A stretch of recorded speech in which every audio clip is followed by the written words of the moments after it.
Welcome to the Youngfolk Knits podcast. If you're returning, thank you so much for joining me again. And if you're new, then you are very welcome. My name is Casey and I'm the maker here at Youngfolk Knits.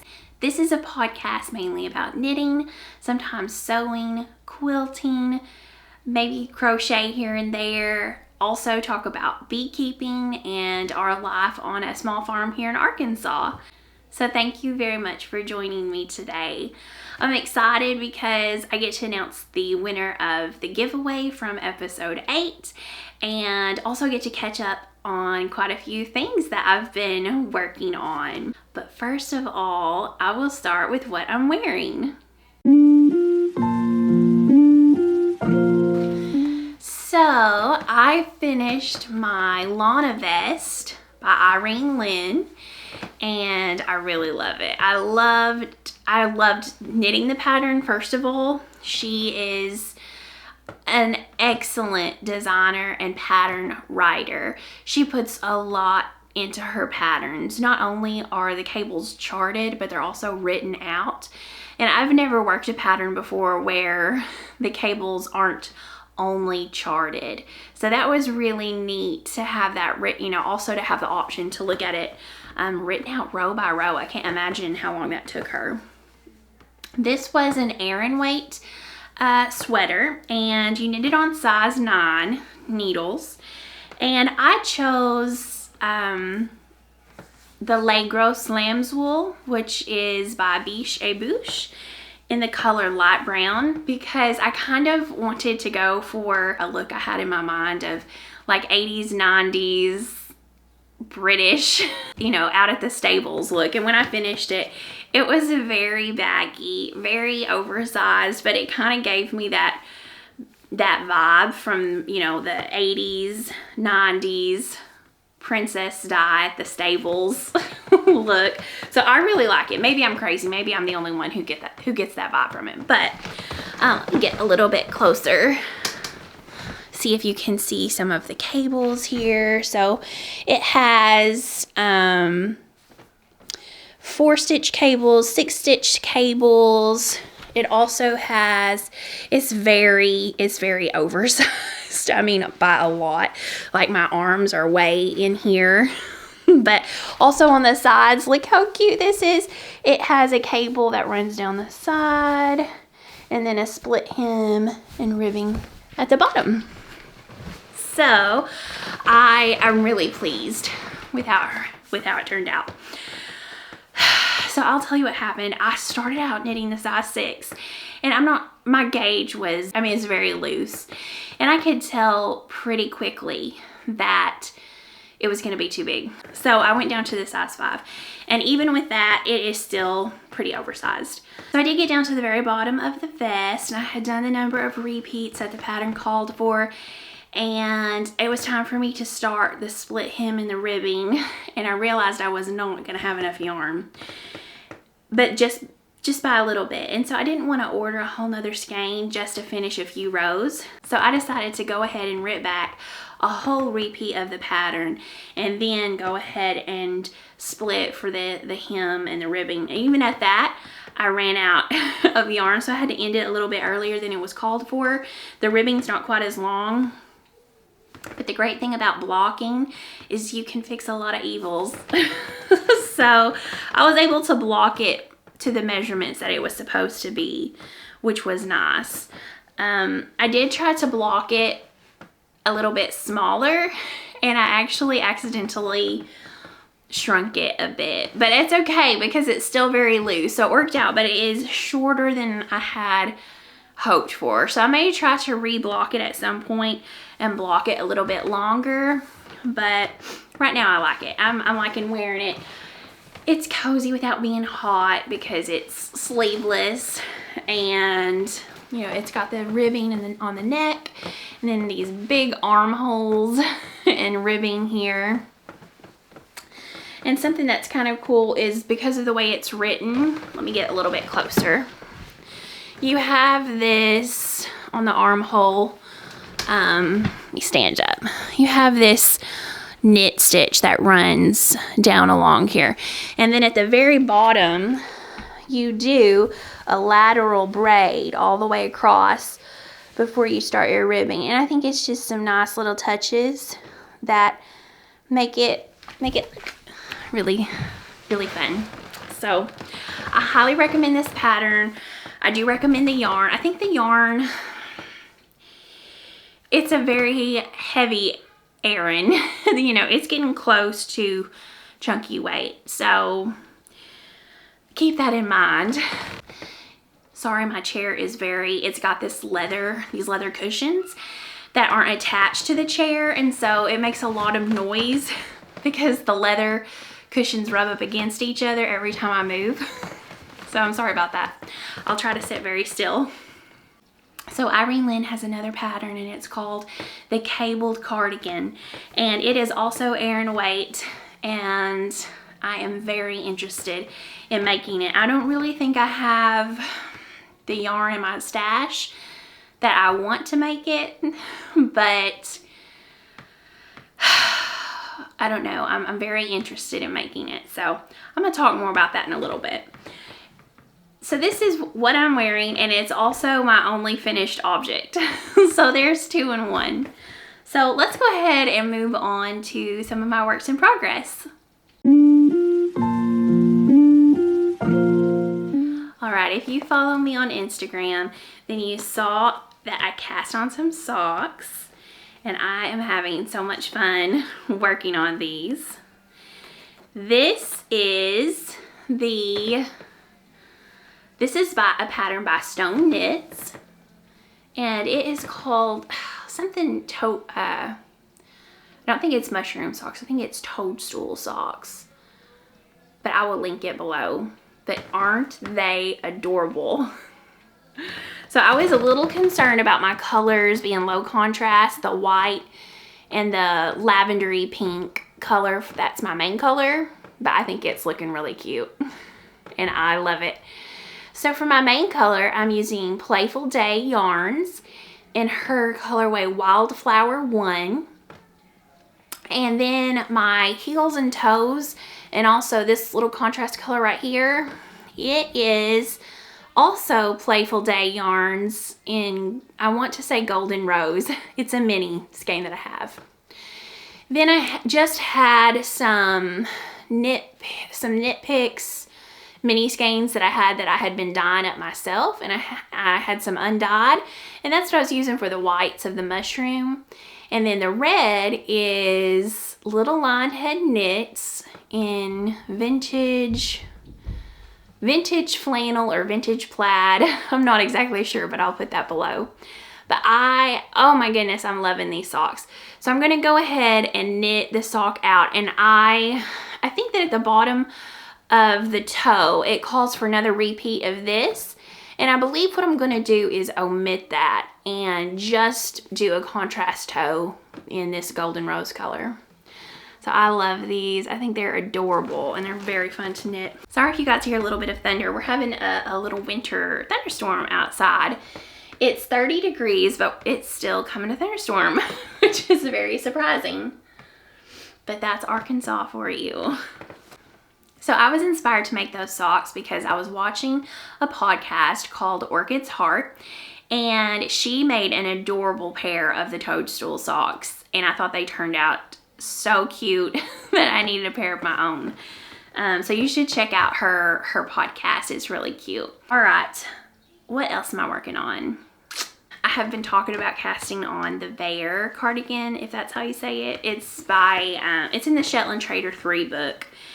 And wrong bag.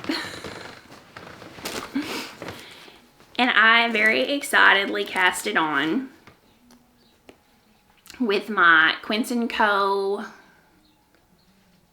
fingering weight wool yarn. So here it is. That's all I've done, like 3 or 4 rows. It's the body is an entire lace. The entire body is lace with waist shaping, and then you move, and you can do it with color work, but I had decided that I wanted to do the body in plain lace, no color work, and then save the color work for right here with the chest. So I got I got it all cast on, and I'm the type, I kind of jump into things. And so I continued reading, and I read to the end of the pattern. Well, this is not a hold your hand pattern, which is fine. That's fine with me. But I didn't realize quite what all was involved in the pattern. First of all, the armholes are steeked. So you work all the way up, you do waist shaping, and then you work your color work pattern at the same time as doing, some shaping as well, and working up to the neck. And your armholes, you will steek them later, or they will be cut into. Now this is a wool yarn, and it's a non-superwash wool yarn, but it is not the Jameson yarn that it calls for. And I'm a little bit concerned that it might be a little bit more slippery than, it is non-superwash, but that Jameson is very woolly and very rustic. And, if you're going to steek, that'd be a great yarn to steek with. But this, I'm not so sure about. And I've never steeked before. It doesn't scare me. It's just that it's a commitment of a lot of time and brain power that I'm not sure I want to commit to this right now, because I have so many different projects going on that I may have to stick that back in my bag, and it may have to wait a while before I continue working on it. But I'm not sure. I haven't decided yet. I do think that I want to at least get through part of my next project that I will show you before I delve into that sweater pattern. But I will show you. This is the Shetland Trader, and this is the sweater. It is on the cover. So I was going to do it where the body is plain, and then do the color work at the top there with the bell sleeves. I really love the look of everything. But it is all over lace for the body with waist shaping, and then, I don't know if I'm ready for that commitment at the moment. We will see though. We'll see. Okay, so for my next work in progress, I am very excited about, because it is the shawl that we are all knitting for the Bees Our Friends Knit Along. And it is the Bee Shawl by Lerica from Fiber Tales. Let me see. Okay, I've got this all bunched up on a shorter cord. It basically looks like the ruffle on a dress right now. But this is my Bee Shawl. I did cast on 40 extra stitches than the pattern called for, because, as I talked about in the last episode, this is a shawl that you basically cast on, and it's worked from the bottom up. So as big as it's going to be is how big you cast it on to be. There's no increasing, you're only decreasing. I wanted it to be a little bit bigger than the pattern called for, so I added some stitches, as she says you can, in the pattern. And I did the picots, which I think are gonna be cute once I block them out. I really like the picots. And I'm actually right in the middle of working the bees right now, which you can't see because it's all bunched up. I did get set back a little bit because I got quite of the way through, and you can kind of see where I did it. It'll block out. But let me hold it up where you can see a little bit better. So this is the center. Well, this is the center of the shawl, and it has a center double decrease which runs down the middle, and it makes this really pretty standout knit stitch all the way down. So on the right side of your work, you're working that decrease, and on the wrong side of your work, you always purl that stitch. Well, I must have zipped right by on the wrong side without paying attention one row and knit it instead of purled it. And I didn't notice it until I had got many rows past it. So when I looked at it on the right side, I noticed I had a purl stitch there. And you might not have been able to see it ever, but it bothered me. So I ripped back through those center decreases multiple rows, and then I had to do a center double decrease all the way back up, which was fine, but you know, it's not quite as easy as just doing knits or purls all the way back up. I had to pay attention to what I was doing. But thankfully that'll all block out. It looks a little tight on some of those stitches, but it'll block out nicely and be totally fine.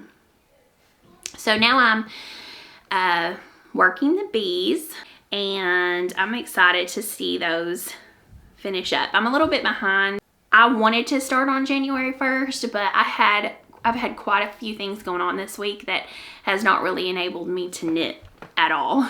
So I'm just now today getting to really start working on this shawl, and I'm excited to make some progress. I want to get through the bees, and just a few rows past that, you work a little bit of textured rows past the bees, and then you're basically garter stitch. So I'm excited to get there, because I feel like once I do that, I can then focus on some more complex projects at the same time, and this shawl will be at the point of not even have to think about it, you know, just garter and decreases. I have to tell you, I'm a little bit nervous about my shawl because I added 40 extra stitches, and I've been chatting with Sarah, who is from Craft Me Not Yarn Co. She's ahead of me in the shawl and she's already almost done with her second skein.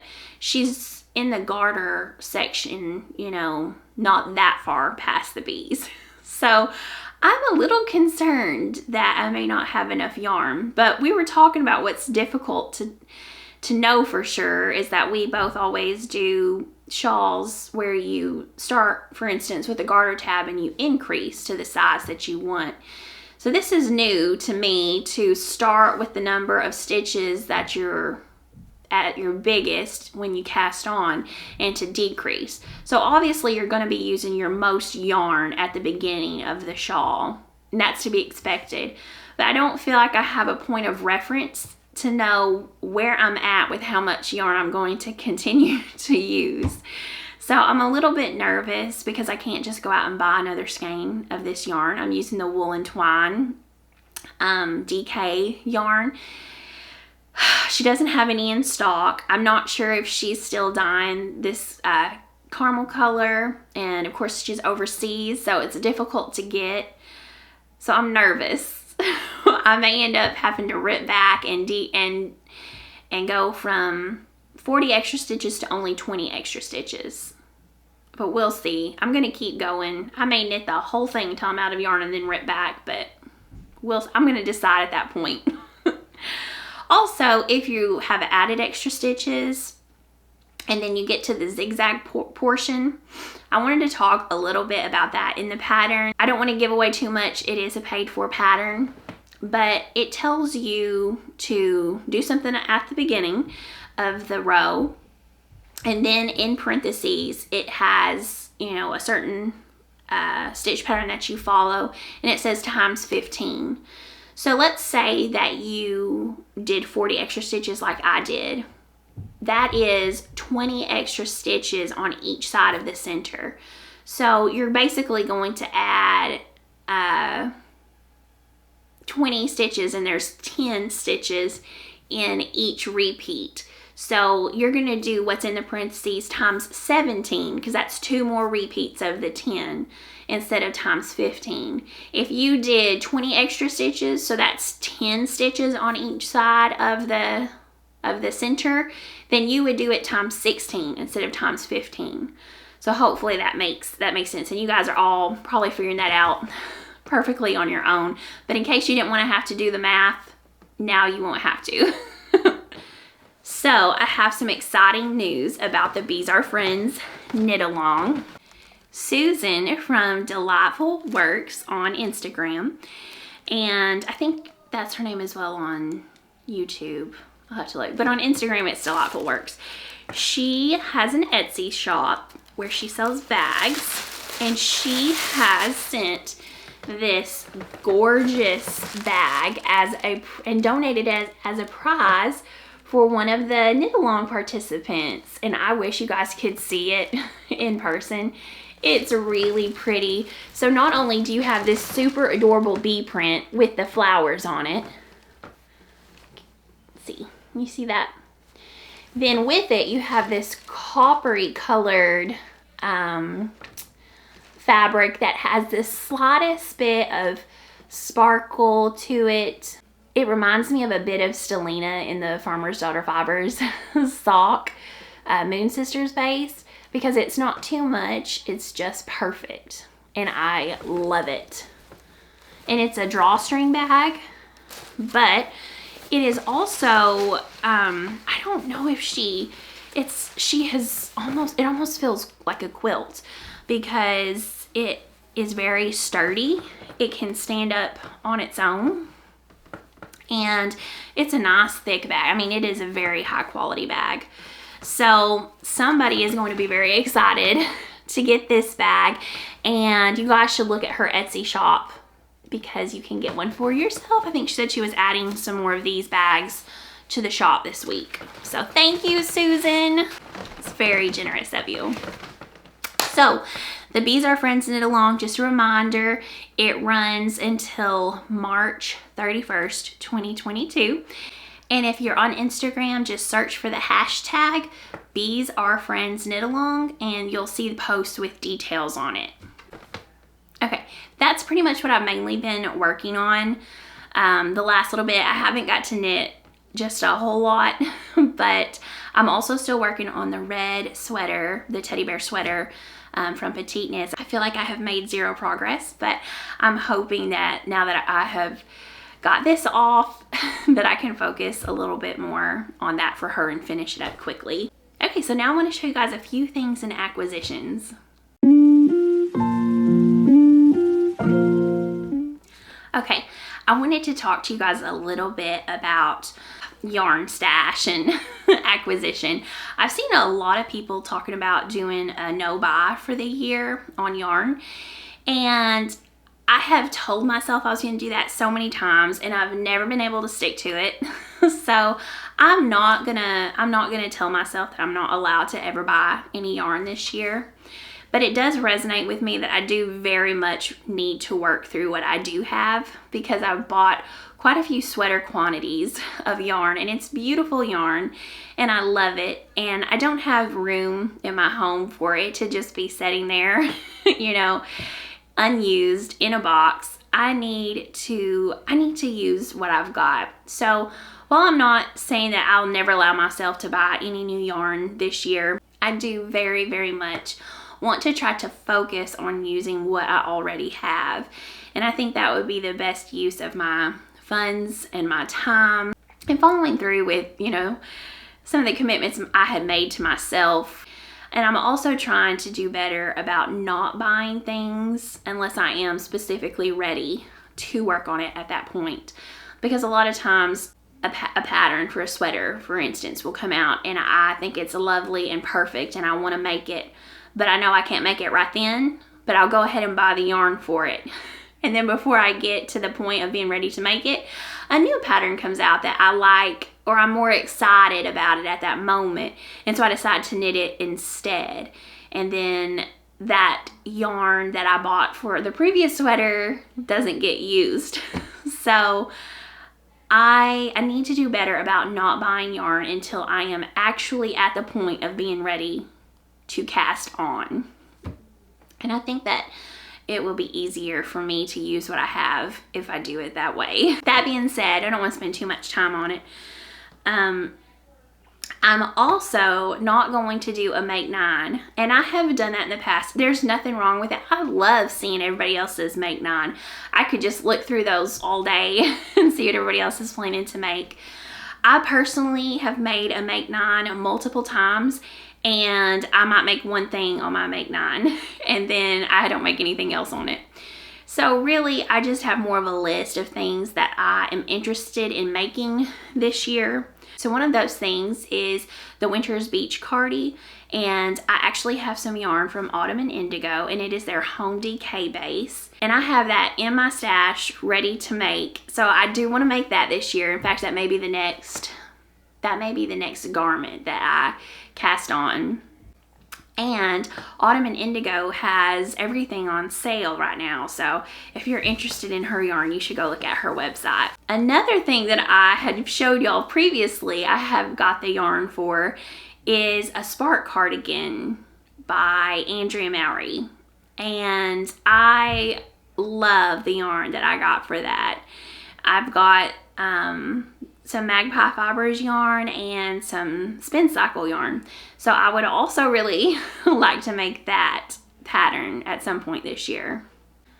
Past that, for garments, I just have so many things on my list that I want to make that I am not going to limit myself to what I pick right now. I'm going to wait until I have finished those items and then decide at that point what I want to make, what I feel like making, what I need to make.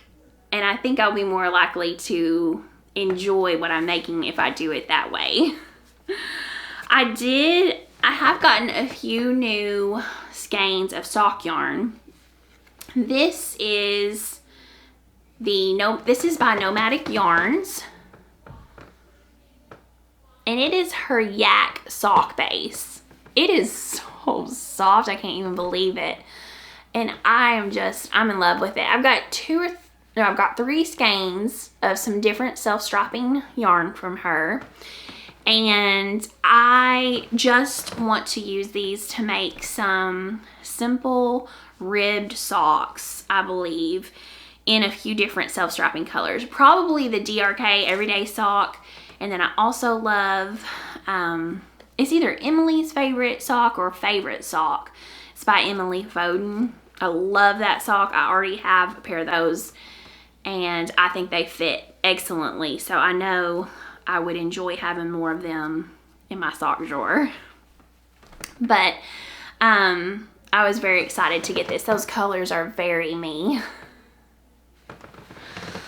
Okay, the next thing I want to show you is not a new acquisition. I have actually had this, I want to say, going on 2 years now, because I got it either right before COVID started. Becky could tell me when I got it. She probably remembers.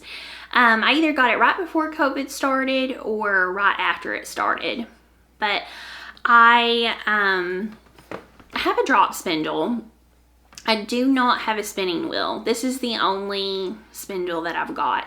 And I got it from the Woolery. I want to say this is the Ashford. What is this one? I'll have to look it up and I'll link it down below. But it is not expensive. It's a very cheap drop spindle. And they may not even have it anymore. I got this one, like I said, a few years ago. And I got it, and the reason that I wanted to get started in spinning was because of Lindsay from Artifacts of Appreciation. So she has these, if you don't follow her on Instagram, you should. And she has a YouTube channel, and she does a podcast called The Quarter Past, and I'll link that down below too. But she always has the most stunning fiber I have ever seen on her Instagram page. And I finally could not stand it anymore. I had to order some. So about 2 years ago, I got this set of fiber from her. So this right here is, oh, I hope you can see the color in it. I mean, it is so beautiful.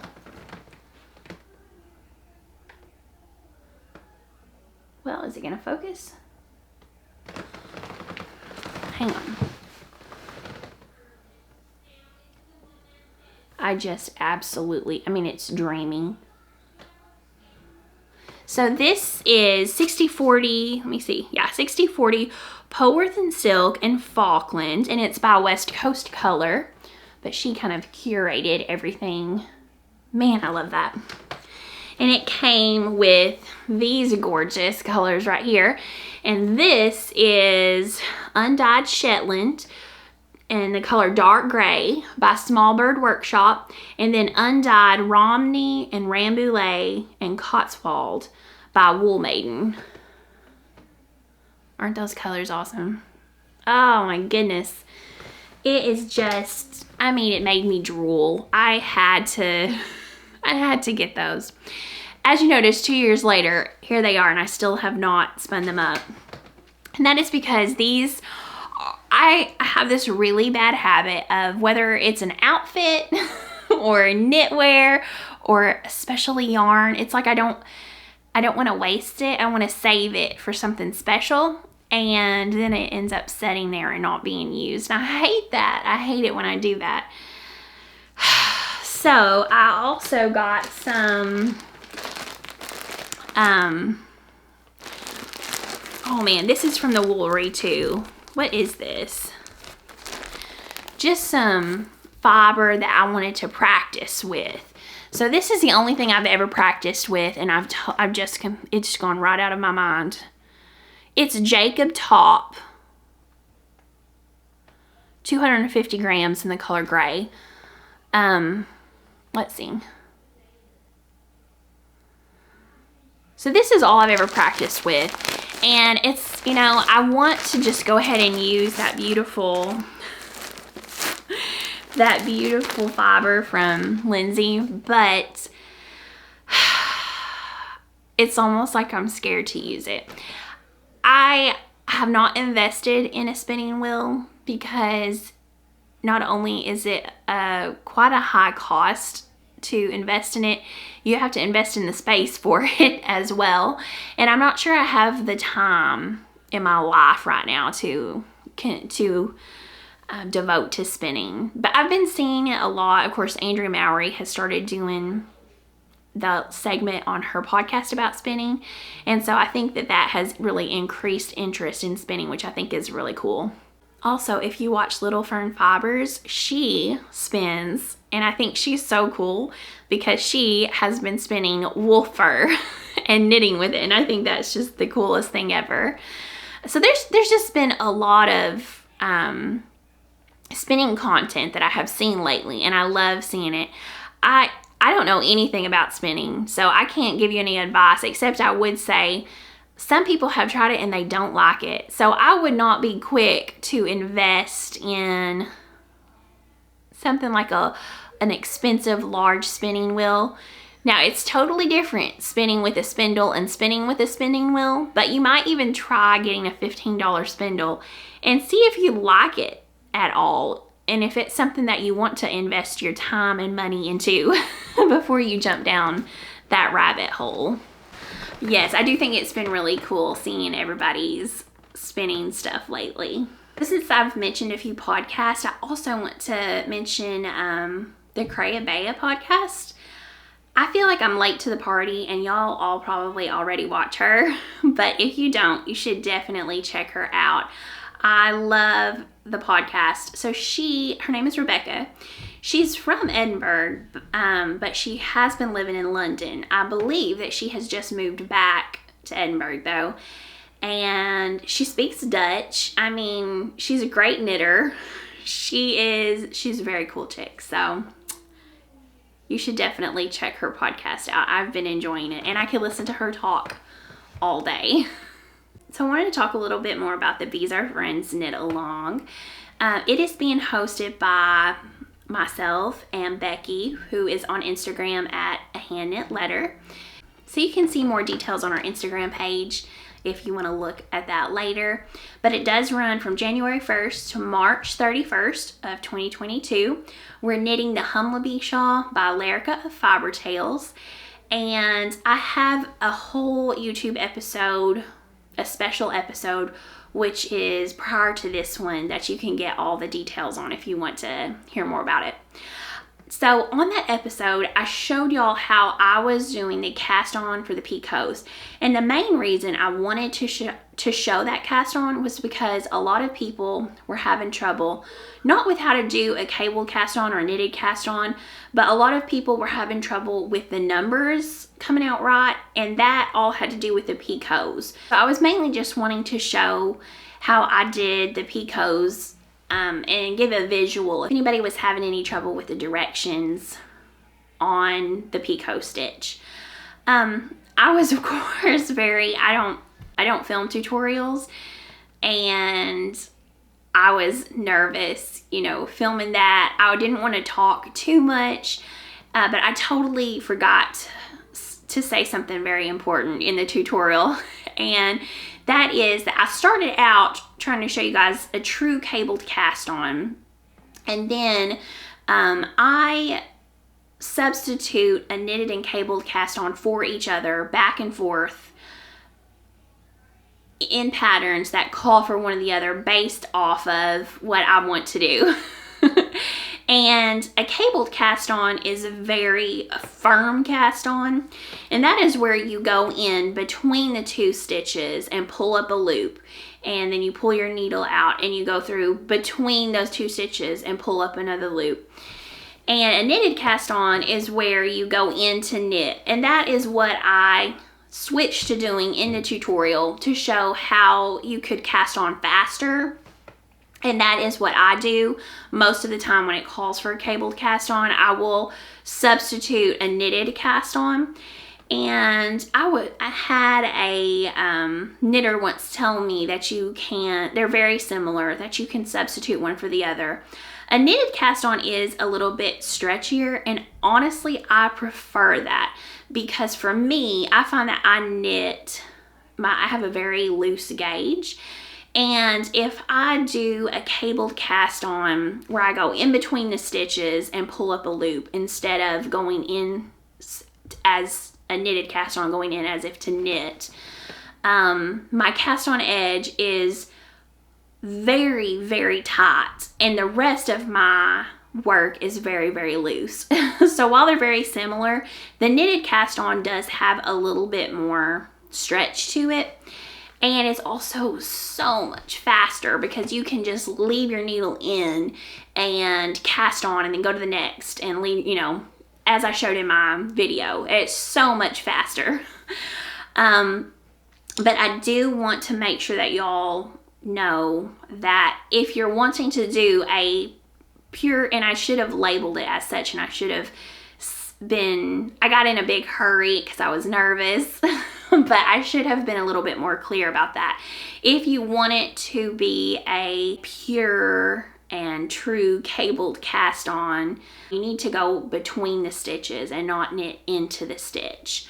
But I think it works better for me, and it's much faster, and I will basically always do it as a knitted cast on.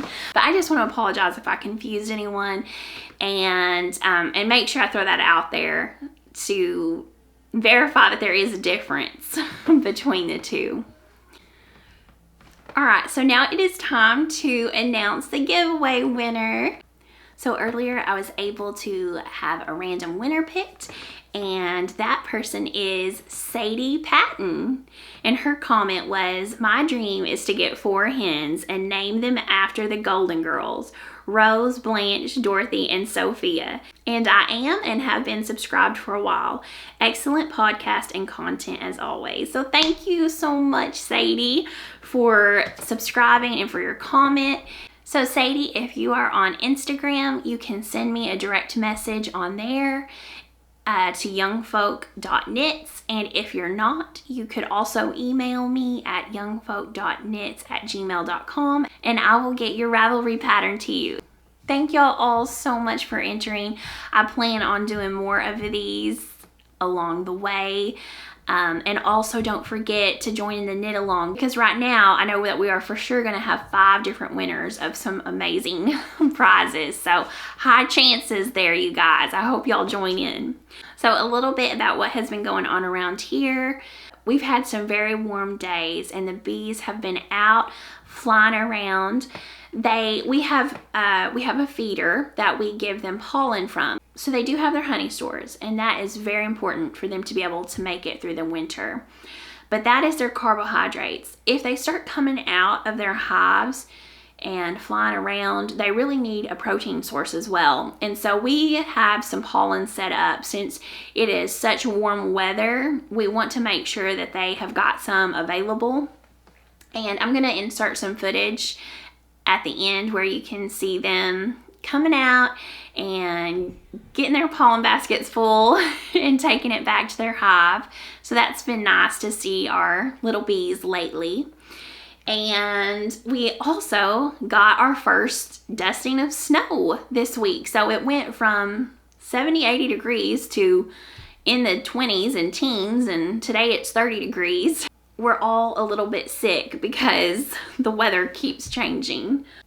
Our chickens weren't sure what to think of the snow. This was their first snow, and it was really funny to watch. We do have a dog. His name is Riker, and that is from Star Trek Next Generation. My son named him. But he loves the snow. So he was outside, and as it was falling, he was jumping up and trying to eat it out of the air. It was so cute. But yeah, we can experience all 4 seasons in 1 week here in Arkansas. It never gets boring. Thank you so much for joining me today. I really enjoyed having a little chat with y'all and getting to talk about knitting and yarn and all my favorite things. I hope y'all are staying warm and cozy. I know most people are back to work and school now, unfortunately, but I hope that January is still treating you well, and I look forward to seeing everybody's pictures with their progress on Instagram. Don't forget, you can look under the hashtag, make sure and include it in your pictures if you're posting a picture. And thank you again. Happy knitting, y'all.